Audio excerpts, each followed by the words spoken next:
مستنيين نشوف كاس العالم وهو جاي مصر زي ما قدرنا ناخد كاس العاصمة الجديدة.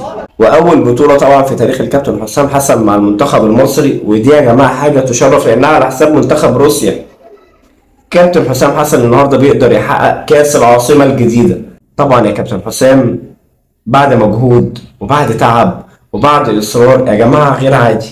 يا جماعة غير عادي، اتفرج على لعيبة روسيا وهي بتعدي في الممر الشرفي بتاع المنتخب وانت تشوف كمية القهرة اللي في عيونهم. عايزك كمان تتفرج على لعيبة المنتخب وهي قد ايه فرحانة بفوزها ببطولة صعبة جدا.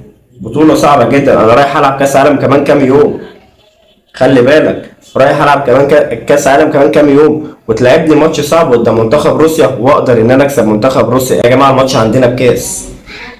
حصلت في اي حتة في العالم؟ ما تحصلش. الماتش عندنا احنا تحديدا في مصر بكاس. قد ايه يا جدعان احنا بلد بتحب الرياضة وتحب الكورة وتحب قد ايه تعمل احتفالات قوية. الحمد لله ربنا يديم علينا نعمة البزغ الكروي اللي عندنا ده. يعني انا شايف بزغ كروي ما شاء الله. ومستنيك يا كابتن حسام، مستنيك تمتعنا وتفرجنا، مستنيك يا كوتش. عايز اتفرج على العظمة اكتر. عايز اشوفك في كاس العالم وانت بتقطع كل المنتخبات. عايز اشوفك في كاس العالم. عايز اشوف البرازيل لما تيجي وناخد عليها كاس عاصمة مصر القديمة. مش هنحل اي بطولة هناخدها. اي كاس من ماتش واحد بتاعنا.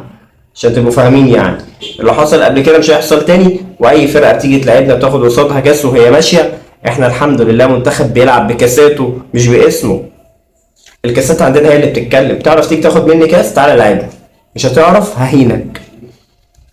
منتخب مصر قوي، كابتن حسام قوي ما بيهزرش. بصراحة يعني استمتعت جدا بتفرج على منتخب مصر النهاردة. اللي هيجي مش هقول لك. سلام.